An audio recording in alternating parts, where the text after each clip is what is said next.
हाय दोस्तों, मैं मनोज मौर्य आज आप सभी के लिए लेके आया हूँ कक्षा 10 से एक मोस्ट इम्पॉर्टेंट टॉपिक यानी कि चैप्टर नंबर 1 प्रकाश का परावर्तन और अपवर्तन। ठीक है ना। फिजिक्स में चैप्टर नंबर 1 है आपका प्रकाश का परावर्तन और अपवर्तन। आपको अगर वीडियो पसंद आएगा तो हमारा यूट्यूब चैनल ज़रूर लाइक कीजिएगा और अपने दोस्तों के साथ शेयर ज़रूर करिएगा। ठीक है ना। तो सबसे पहला टॉपिक, हम अगर पढ़ रहे हैं प्रकाश तो हमको सबसे पहले जानना होगा कि प्रकाश क्या होता है। इसलिए सबसे पहले हम आपको पढ़ाते हैं प्रकाश यानी लाइट। ठीक है ना। प्रकाश क्या होती है? प्रकाश एक प्रकार की ऊर्जा होती है जो स्वयं दिखाई नहीं देता है, लेकिन क्या करते हैं, हम इसकी सहायता से वस्तुओं को देख सकते हैं। यानी हम कह सकते हैं प्रकाश एक प्रकार की ऊर्जा है। प्रकाश एक प्रकार की ऊर्जा है, ठीक, जो हमारे दृष्ट ज्ञान को जागृत करती है। ठीक, जागृत करती है। यह स्वयं नहीं दिखाई देता, लेकिन इसकी सहायता से हम वस्तुओं को देख सकते हैं। यानी कह सकते हैं प्रकाश एक प्रकार की ऊर्जा है जो हमारे दृष्टि ज्ञान को जागृत करती है और यह स्वयं नहीं दिखाई देता है, यह स्वयं दिखाई नहीं देता है और इसकी सहायता से हम वस्तुओं को देख सकते हैं। ठीक है ना। यानी आपने प्रकाश को देखा है, सब लोग कहोगी हाँ प्रकाश देखे हैं, लेकिन अब पूछ ले प्रकाश का रंग कैसा है तो क्या बताओगे? ठीक है ना। तो अगर प्रकाश वाकई में हम देखें तभी तो उसका रंग बता सकते हैं, लेकिन जब प्रकाश को देखा ही नहीं तो रंग हम कहाँ से बता पाएंगे? ठीक, यानी हम जान चुके हैं कि प्रकाश एक प्रकार की ऊर्जा है जो हमारे दृष्टि ज्ञान को जागृत करती है, अर्थात जिसकी सहायता से हम वस्तुओं को देख सकते हैं। प्रकाश एक प्रकार की ऊर्जा है जो हमारे दृष्टि ज्ञान को जागृत करते, यह स्वयं दिखाई नहीं देता है, इसकी सहायता से हम वस्तुओं को देख सकते हैं। जी, इसकी सहायता से वस्तुओं को देख सकते हैं। ठीक, आप उम्मीद करते हैं आपको प्रकाश का मतलब समझ में आया होगा, लाइट क्या होता है। ठीक है ना। यानी प्रकाश एक प्रकार की ऊर्जा है जो हमारे दृष्टि ज्ञान को जागृत करती है, यह स्वयं दिखाई नहीं देता है, इसकी सहायता से हम वस्तुओं को देख सकते हैं। ठीक है ना। अब जान लेते हैं कि प्रकाश के गुण क्या होते हैं। हमने प्रकाश को सीखा, अब क्या सीखेंगे? प्रकाश के गुण। प्रकाश के अगर हमको गुण को सीखना है तो ध्यान देना, सबसे पहला गुण क्या होता है कि प्रकाश सदैव सीधी रेखा में चलती है। प्रकाश सदैव सीधी रेखा में चलती है, कह सकते हैं गमन कर सकती है। ठीक है ना, गमन करती है। अगर प्रकाश अगर आप कहीं भी देखते हो कि घर में अक्सर मान लीजिए कहीं पे आपका मुक्का खुला है, सूर्य का प्रकाश आता है और आप देखते हो कि उसकी सहायता से हम जो वस्तु देखते हैं उसमें एक एंगल की तरीके से बिल्कुल सीधा बना होता है। वैसा नहीं कि आप प्रकाश ही देखते हो। ठीक है ना। बस उसके संपर्क में आए हुए जब हम वस्तुओं को देखते हैं तो एकदम बिल्कुल सीधे क्रम में हमको वस्तुओं को दिखाई देता है। यानी कह सकते हैं प्रकाश सदैव सीधी रेखा में चलती है। ठीक, दूसरा गुण क्या होता है? प्रकाश का तरंगदैर्घ्य। प्रकाश का जो तरंगदैर्घ्य होता है ये आपका होता है 3900 एंगस्ट्रॉम। इसको क्या बोलते हैं? एंगस्ट्रॉम कहते हैं। 3900 एंगस्ट्रॉम से 7800 एंगस्ट्रॉम तक होता है। यानी प्रकाश का तरंगदैर्घ्य 3900 एंगस्ट्रॉम से 7800 एंगस्ट्रॉम तक होता है। तीसरा गुण अगर हम कह सकते हैं कि प्रकाश कितनी तेज चलता है, यानी प्रकाश की चाल। और चाल कहाँ पे देखोगे? निर्वात में, क्योंकि प्रकाश की चाल सभी जगह पे अलग अलग हो जाए, कहीं पे तेज चलता है, कहीं पे धीमा चलता है।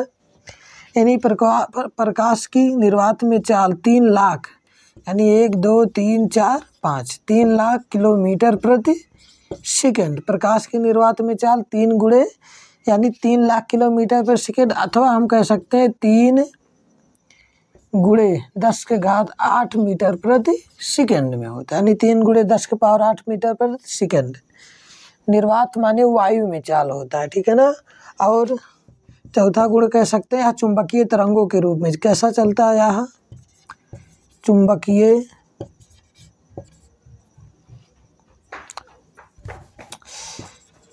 यह चुंबकीय तरंगों के रूप में, यह चुंबकीय तरंगों के रूप में चलता है। ठीक, इतना बहुत है, 4 अंतर हमको लग रहा है। ठीक, इसमें आपको प्रकाश को समझने में और कहीं भी आपको कुछ डाउट ना रहा होगा, शायद हम आपसे ऐसी उम्मीद करते होंगे। ठीक है ना। प्रकाश, जिसे हम लाइट कहते हैं, प्रकाश एक प्रकार की ऊर्जा है जो हमारे दृष्टि ज्ञान को जागृत करती है और यह स्वयं दिखाई नहीं देता है, लेकिन इसकी सहायता से हम वस्तुओं को देख सकते हैं। गुण क्या होता है, प्रकाश सदैव सीधी रेखा में चलती है। प्रकाश का तरंगदैर्घ्य 3900 से 7800 एंगस्ट्रॉम तक होता है। प्रकाश की निर्वात में चाल 3 लाख किलोमीटर प्रति सेकंड अथवा 3 गुणे 10 के पावर 8 मीटर प्रति सेकंड होता है। प्रकाश चुंबकीय तरंगों के रूप में चलते हैं। यहाँ पे हम निर्वात का है, लेकिन निर्वात माने वायु आप मान सकते हो। जैसे अगर हम खाली प्रकाश की चाल लिखते हैं तो अगर कांच में प्रकाश चलना हो तो अब कांच में प्रकाश की चाल 3 लाख किलोमीटर पर सेकंड नहीं हो पाएगी, जो कांच में। और इसके बाद क्या होता है आपका जल में। अब ये सब जो माध्यम होते हैं इसमें प्रकाश की चाल क्या होती है, इसकी सापेक्षा कम चलते हैं। ठीक, अब जो कांच होता है इसमें अगर प्रकाश की चाल की बात करें तो 2 लाख किलोमीटर प्रति सेकंड, यानी 3 और 2 5, 2 लाख किलोमीटर प्रति सेकंड की स्पीड में चलता है। जल की बात करें तो 2,25,000 किलोमीटर प्रति इकाई, दहाई, सैकड़ा, हजार, 10,000, लाख, 10 लाख, यानी 2,25,000 किलोमीटर प्रति सेकंड की स्पीड से चलता है। इसलिए माध्यम जितना सघन होगा प्रकाश की चाल उतनी कम हो जाएगी, और माध्यम जितना विरल होगा प्रकाश की चाल उतना बढ़ जाएगी। यही सब प्रकाश से अगला लिख सकते हैं, माध्यम जितना सघन होगा प्रकाश की चाल उतनी कम हो जाएगी, और माध्यम जितना विरल होगा प्रकाश की चाल उतनी बढ़ जाएगी। ठीक है ना। तो उम्मीद करते हैं स्क्रीनशॉट कर लीजिए, आपको कहीं भी दिक्कत होने वाली नहीं है। अब चलते हैं हम अपने अगले टॉपिक की तरफ से, गोलीय दर्पण, यानी प्रकाश का परावर्तन अगर आप करते हो तो हमको दर्पण की आवश्यकता होगी। इसलिए हम पहले किसके बारे में पढ़ते हैं, दर्पण के बारे में पढ़ते हैं। ठीक है ना। ठीक, यहाँ पे स्क्रीनशॉट कर लेना इसको, इसके बाद आप नोट्स बना सकते हो, कोई दिक्कत नहीं। ठीक, अब चलते हैं पढ़ते हैं दर्पण। अब ये दर्पण आपका 2 प्रकार का होता है, पहले तो जान जाइए दर्पण। अब दर्पण क्या होता है, अब बात है दर्पण तो सबसे पहले हम जानते हैं दर्पण, देखो एक शीशा होता है। अच्छा, शीशा और दर्पण में अगर पूछ ले तो अंतर क्या है, शीशा और दर्पण में। ठीक है ना। अब शीशा मतलब एक प्रकार से कांच, अगर पूछ लें कांच और दर्पण में, शीशा तो आपका वही हो जाता है जिससे हम अपना शक्ल देखते हैं, लेकिन अगर हम कांच की बात कहें और दर्पण की बात करें, दोनों में अंतर आपको बताना है। तो कांच क्या होता है, हमेशा ये पारदर्शी माध्यम होता है जिसके आर पार हम देख सकते हैं, लेकिन दर्पण की बात करते हैं तो दर्पण के हम आर पार नहीं देख सकते, उसमें हम क्या कर सकते हैं, अपना प्रतिबिंब देख सकते हैं। ठीक है ना। उससे क्या कहलाता है, दर्पण।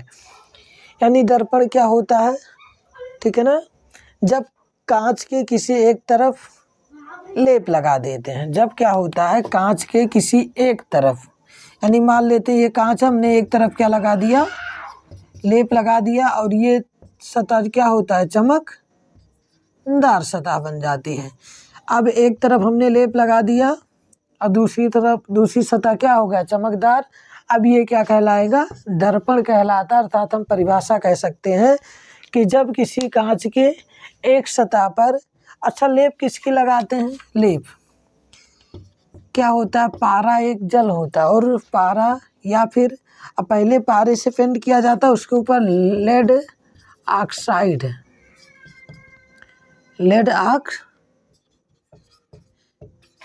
यानी पहले पारे का लेप लगाते हैं, उसके ऊपर लेड ऑक्साइड का पेंट लगा देते हैं, जिससे वह क्या बन जाता है, दर्पण बन जाता है। हम कह सकते हैं जब किसी दर्पण के एक तरफ लेप लगा देते हैं और दूसरी सतह चमकदार हो जाती है उससे क्या कहते हैं, दर्पण कहते हैं। दर्पण दो प्रकार का होता है, एक आपका होता है समतल दर्पण, एक क्या होता है समतल दर्पण, और जो दूसरा होता है हमारा, दूसरा क्या होता है गोलीय दर्पण। दूसरा होता है हमारा गोलीय दर्पण जो हमको पढ़ना है। ठीक, पहला आपका हो गया समतल दर्पण और दूसरा क्या होगा गोलीय दर्पण। अब आपके सिलेबस में जो है यही गोलीय दर्पण है। अब गोलीय दर्पण भी आपका दो प्रकार का होता है। कितने प्रकार का, दो।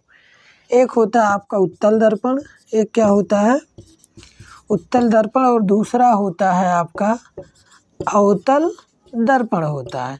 एक आपका होता है उत्तल दर्पण और दूसरा क्या होता है अवतल दर्पण होता है। ठीक है ना। अब समतल दर्पण आपका इस प्रकार से होता है, इसे हम क्या कहते हैं समतल दर्पण। यानी ये सतह आपका चमकदार होगा, जो चमकदार सतह होता है उसे हम कहते हैं परावर्तक तल कहा जाता है। ठीक है ना। जो चमकदार सतह होती है उसे क्या कहते हैं परावर्तक तल कहते हैं। समतल दर्पण क्या होता है, वह दर्पण जिसमें दर्पण से वस्तु जितनी दूरी पर रखा होता है उस वस्तु का प्रतिबिंब भी उतनी ही दूरी पर बनता है, उसे हम क्या कहते हैं समतल दर्पण कहते हैं। ठीक है ना। यानी समतल दर्पण क्या होता है, वस्तु से आप जितनी दूरी पर, मान लेते हैं यहाँ पे दर्पण अगर वस्तु इतनी दूरी पे रख रहे हो तो आपको ऐसा दिखाई देगा कि इतनी ही दूरी पर इसका क्या बना है प्रतिबिंब बना है। ठीक है ना। उसे हम क्या कहते हैं समतल दर्पण। समतल और दर्पण में सदैव दर्पण से वस्तु जितनी दूरी पर होगा प्रतिबिंब भी उतनी ही दूरी पर बनता है, जिसे क्या कहते हैं समतल दर्पण। अब गोलीय दर्पण क्या कहते हैं, किसे कहते हैं गोलीय दर्पण की परिभाषा। ठीक है ना। आप लोग लिखना चाहो तो वीडियो रोक रोक के लिख सकते हो। ठीक है ना। हर छोटी बड़ी डिफिनीशन इसमें लिखना संभव नहीं होता, बाकी लिख भी सकते, इसमें कोई बड़ी बात नहीं है। ठीक है ना। गोलीय दर्पण क्या होता, या कांच के खोखले गोले का कटा हुआ भाग होता है। जो गोलीय दर्पण होता है ये कांच के खोखले गोले का कटा हुआ भाग होता है, या कांच के खोखले गोले का कटा हुआ भाग होता है जिसके एक तरफ पारे अथवा लेड ऑक्साइड का पेंट लगा देते हैं। पारे या लेड ऑक्साइड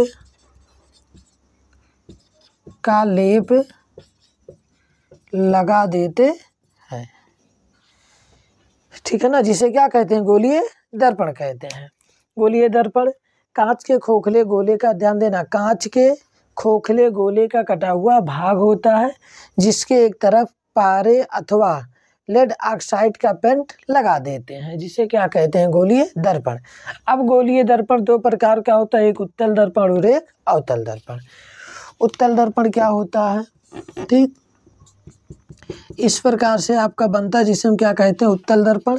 अब हमने अभी आपको बताया जिधर पेंट नहीं करते उसकी दूसरी परत को हम क्या कहते हैं परावर्तक तल कहते हैं।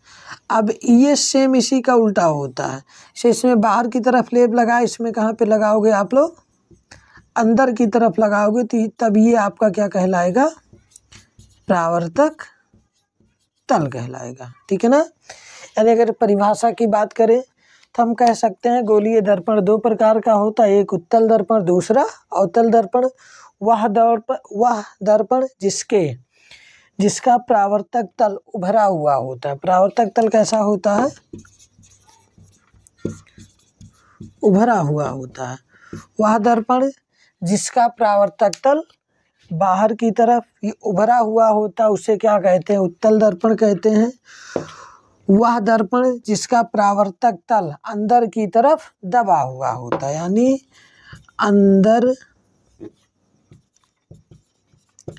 अंदर की तरफ दबा हुआ होता है, उसे क्या कहते हैं अवतल दर्पण कहते हैं। ठीक है ना। उत्तल दर्पण क्या होता है, वह दर्पण जिसका परावर्तक तल बाहर की तरफ उभरा हुआ होता है उसे उत्तल दर्पण कहते हैं। दूसरा अवतल दर्पण वह दर्पण जिसका परावर्तक तल अंदर की तरफ दबा हुआ होता है उसे क्या कहते हैं अवतल दर्पण कहते हैं। ठीक है ना। एक बार फिर से देखो दर्पण क्या होता है।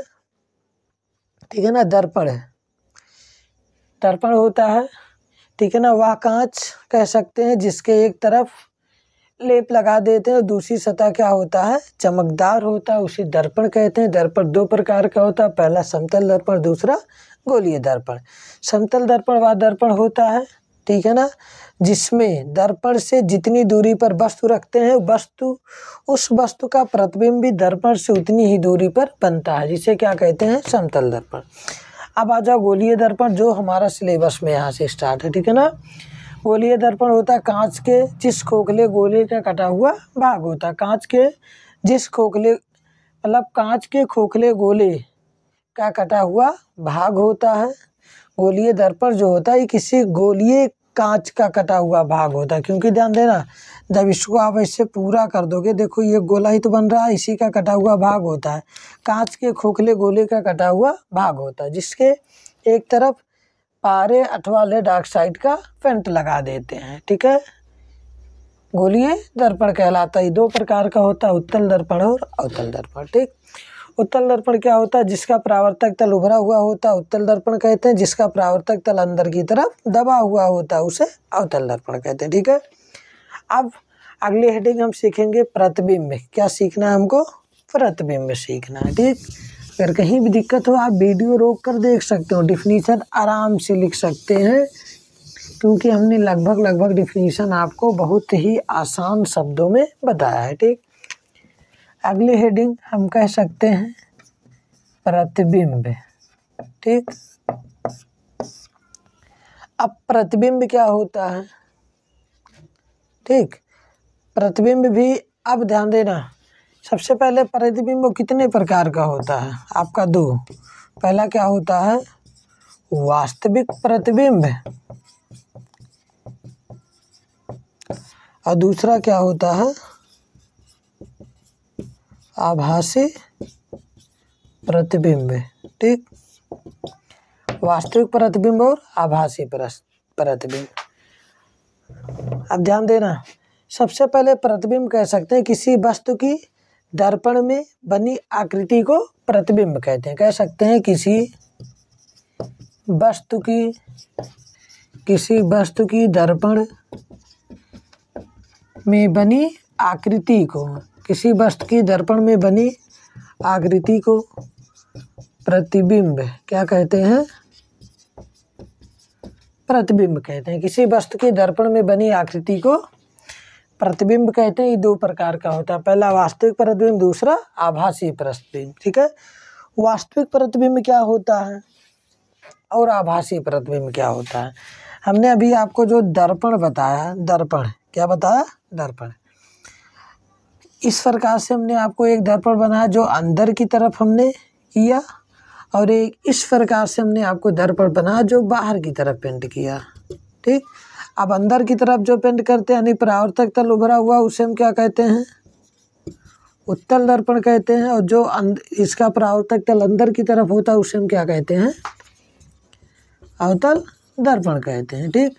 अब याद रखना, जब जब ये कंडीशन बनता है, इसमें आपका जो प्रतिबिंब बनता है आभासी और सीधा प्रतिबिंब बनता है, ठीक। और इसमें एक कंडीशन में आपका बनता है आभासी सीधा, बाकी सब क्या बनता है, वास्तविक और उल्टा प्रतिबिंब बनता है, ठीक।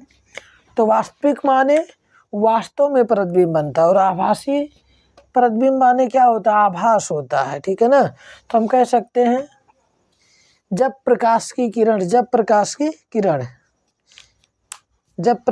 किरण मुख्य अक्ष के समांतर चलती है तो दर्पण से परावर्तन के पश्चात, अच्छा अभी हमको परावर्तन पढ़ाना है, दर्पण से परावर्तन के पश्चात जिस बिंदु पर वास्तव में जाके मिलती है उसे हम क्या कहते हैं, वास्तविक प्रतिबिंब कहते हैं।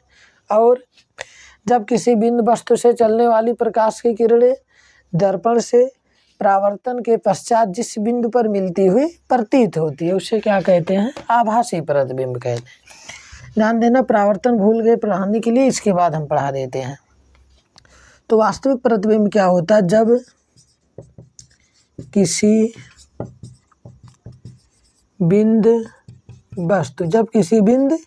वस्तु से चलने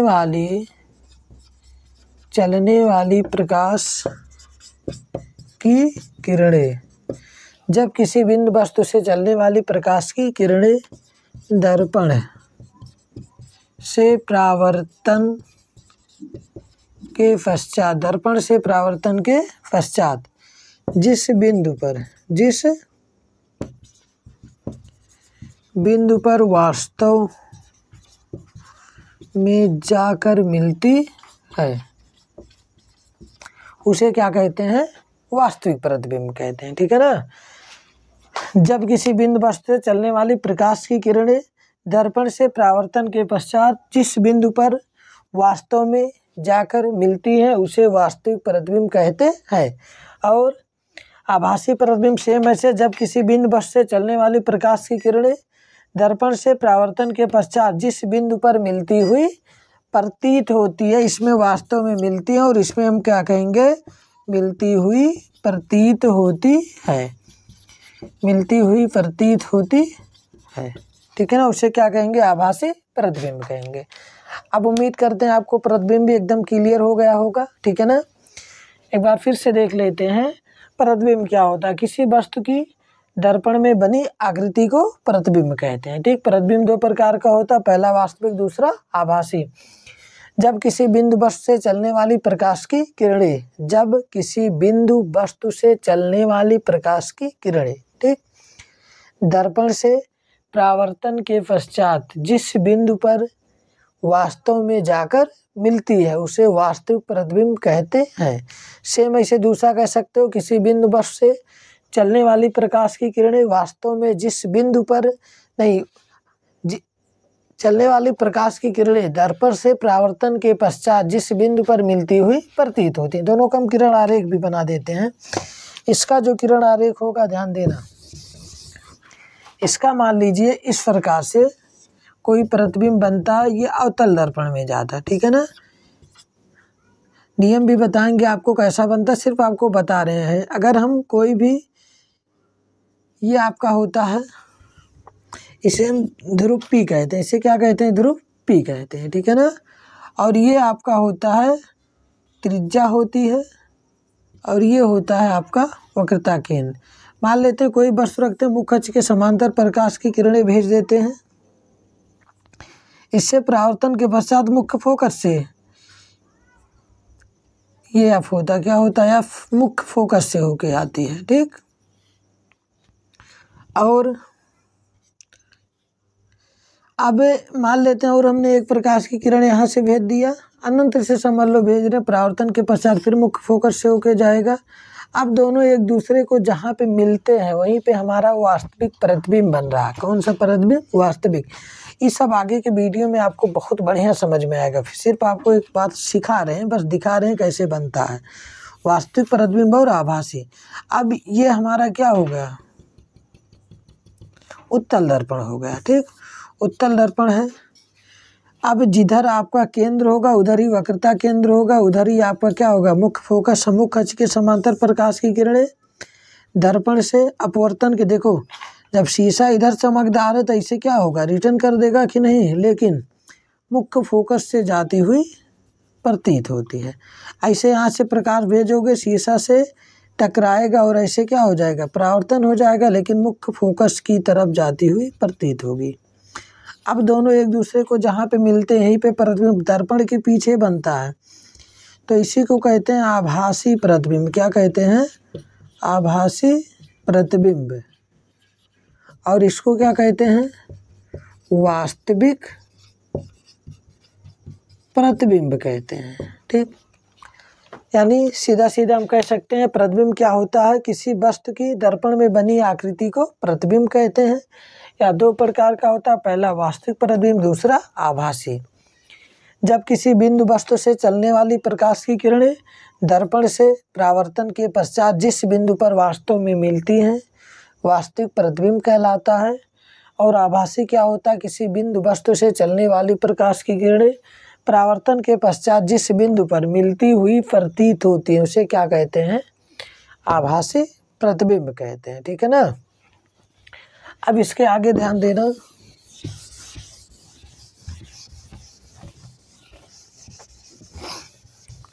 प्रकाश का परावर्तन सिखा देते, क्योंकि इसमें प्रकाश का क्या हो रहा है, आपका सबसे ज़्यादा परावर्तन हो रहा है। हमने आपको परावर्तन पहले बताना चाहिए था और इसको बाद में, लेकिन चलिए कोई बात नहीं, पहले आप इसी को सीख लीजिए। प्रकाश का परावर्तन, प्रकाश का परावर्तन, ध्यान देना। मान लेते हैं ये कोई आपका एक समतल दर्पण होता है, ठीक, जिसके एक तरफ क्या करते हैं, लेप लगा देते हैं और एक सीधी रेखा खींच देते हैं जो 90 अंश के कोण पर होता है, जिसे हम अभिलंब कहते हैं। क्या कहते हैं, अभिलंब कहते हैं। अब मान लीजिए कोई प्रकाश की किरण इस तरफ से ऐसे भेज देते हैं, प्रकाश की किरण आ रही थी, इसे आपतित किरण कहते हैं। क्या कहते हैं, आपतित किरण कहते हैं, ठीक। और ऐसे जाएगी और जब शीशे से टकराएगा तो इसे क्या हो जाएगा, परावर्तन हो जाएगा, ठीक है ना। अब ऐसे इस चला गया, जब प्रकाश की किरण इस प्रकार से आएगी और इस प्रकार से चली जाएगी, इसी का मतलब हो गया परावर्तन। क्या कहते हैं, यानी आपतित किरण, और इसे हम क्या कहेंगे, परावर्तित किरण। आ रही है तो आपतित, जा रही है तो परावर्तित, तो इसे हम क्या कहेंगे, परावर्तित किरण कहते हैं। आ रही है तो आपतित किरण, जा रही है तो परावर्तित किरण, आ रहा है तो आपतन कोण, जा रहा है तो परावर्तन कोण। आपतन कोण को आई से प्रदर्शित करते हैं, इसे क्या कहते हैं, आपतन कोण, और जा रही इसलिए इसे क्या कहते हैं, परावर्तन कोण कहते हैं, ठीक है ना। यानी प्रकाश का परावर्तन क्या होता है, ठीक। डिफिनीशन ध्यान दीजिए, प्रकाश का परावर्तन, जब प्रकाश की किरण किसी चिकने या चमकदार माध्यम से टकराती है, सतह से टकराती, यही है हमारा। देखो ये शीशा, इधर वाला भाग क्या होगा, चिकना होगा, चमकदार होगा। जब प्रकाश की किरण किसी चिकने या चमकदार सतह से टकराती है तो अपने ही माध्यम में वापस लौट आती है, यानी इधर ही गया उधर ही वापस लौटा, अपने ही माध्यम में वापस लौट आती है। प्रकाश की इस घटना को प्रकाश का परावर्तन कहते हैं, ठीक है ना। जब प्रकाश की किरण किसी चिकने या चमकदार सतह, इसे हम क्या कह सकते हैं, चिकने या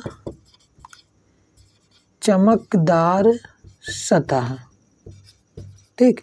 जब प्रकाश की किरण किसी चिकने या चमकदार सतह से टकराती है तो अपने ही माध्यम में वापस लौट आती है।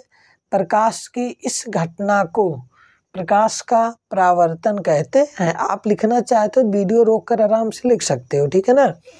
अब इसके दो नियम होते हैं। प्रथम नियम होता है आपतित किरण, क्या होता है आपका, आपतित किरण और परावर्तित किरण और अभिलंब। आपतित किरण, परावर्तित किरण और अभिलंब तीनों एक ही तल में स्थित होते हैं। आपतित किरण, परावर्तित किरण और अभिलंब तीनों एक ही तल में स्थित होते हैं। प्रथम नियम हो गया। प्रथम नियम हम कह सकते हैं कि आपतित किरण, परावर्तित किरण और अभिलंब तीनों एक ही तल में स्थित होते हैं। तीनों का देखो जो तल है क्या है आपका, एक है। आपतित किरण, परावर्तित किरण और अभिलंब तीनों एक ही तल में स्थित होते हैं, ठीक। अब दूसरा नियम हम क्या कह सकते हैं, दूसरा कोण, ठीक है ना। अब इसमें क्या होता है, आपतन कोण आई, आपतन कोण आई और परावर्तन कोण आर बराबर होता है। क्योंकि ध्यान देना, जब अभिलंब के थ्रो पे आ रहा, जैसे जा रहा वैसे, जिस आ रहा वैसे ही जा रहा है, तो दोनों कोण आपको बराबर दिखाई दे रहा होगा वैसे भी। इसलिए आ रहा है तो आपतन कोण, जा रहा है तो परावर्तन कोण था, तो आपतन कोण बराबर किसके होगा, परावर्तन कोण की, ठीक है। हम कह सकते हैं प्रकाश का परावर्तन का एक बार फिर से डिफिनीशन देख लो, ठीक। ध्यान देना, जब प्रकाश की किरण किसी चिकने या चमकदार सतह से टकराती है तो अपने ही माध्यम में वापस लौट आती है। प्रकाश की इस घटना को प्रकाश का परावर्तन कहते हैं। प्रकाश की इस घटना को प्रकाश का परावर्तन कहते हैं। ठीक, प्रथम नियम होता है आपतित किरण, परावर्तित किरण और अभिलंब तीनों एक ही तल में स्थित होते हैं। आपतित किरण, परावर्तित किरण और अभिलंब तीनों एक ही तल में स्थित होते हैं। दूसरा नियम क्या होता है? आपतन कोण I और परावर्तन कोण R बराबर होता है। ठीक है ना, ध्यान देना। आ रही है तो आपतित किरण, जा रही है परावर्तित किरण, आ रहा है तो आपतन कोण, जा रहा है तो परावर्तन कोण, बीच में क्या होता है? विलंब, और ये क्या होता है? एक चिकना या चमकदार सतह होता है। ठीक है ना, प्रकाश का परावर्तन भी कंप्लीट हो गया। अब इसके आगे हम पढ़ेंगे, अब अगले वीडियो में आपको पढ़ना होगा गोलीय दर्पण से कुछ महत्वपूर्ण परिभाषाएं। ठीक, ये बहुत इम्पॉर्टेंट है, क्योंकि अगर आप गोलीय दर्पण का सही से परिभाषा यानी सब कुछ महत्वपूर्ण भिन्न अगर आप पहचान जाते हो तो आपको दर्पण और लेंस में कहीं भी दिक्कत होने वाली नहीं है। इसलिए अगला मोस्ट इम्पॉर्टेंट टॉपिक हम शुरू करेंगे अपने नए वीडियो में, गोलीय दर्पण से कुछ महत्वपूर्ण परिभाषाएं। और इसके साथ हम आपको एक विशेष सूचना देना चाहते हैं कि बिझौड़ा चौराहा, कहाँ पे? बिझौड़ा चौराहा पे, ठीक है ना, न्यू बैच स्टार्ट हो चुका है, class 10th and 12th, class 10th and 12th अर्थात 10 और 12 का नया बैच स्टार्ट हो चुका है। आप लोग जल्दी से जल्दी ज्वाइन कर सकते हैं। मैथ और इंग्लिश, फिजिक्स, केमिस्ट्री, बायो सभी क्लासें यहाँ पे चलाई जाती हैं। ठीक है ना, आप लोग ज्वाइन कर सकते हो। बिझौड़ा चौराहा सुपरविजन क्लासेज, गोसाईगंज रोड पर आपको दिखाई देगा। आप किसी से भी पूछ सकते हैं। कोचिंग का नाम है सुपरविजन क्लासेस। ठीक है ना, हमारा नाम है मनोज मौर्य।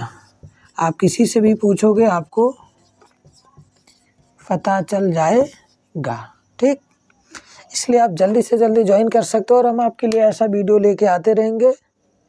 आपको अगर वीडियो समझ में आता है तो प्लीज़ चैनल को लाइक, सब्सक्राइब और शेयर करना मत भूलिएगा। Thank you guys.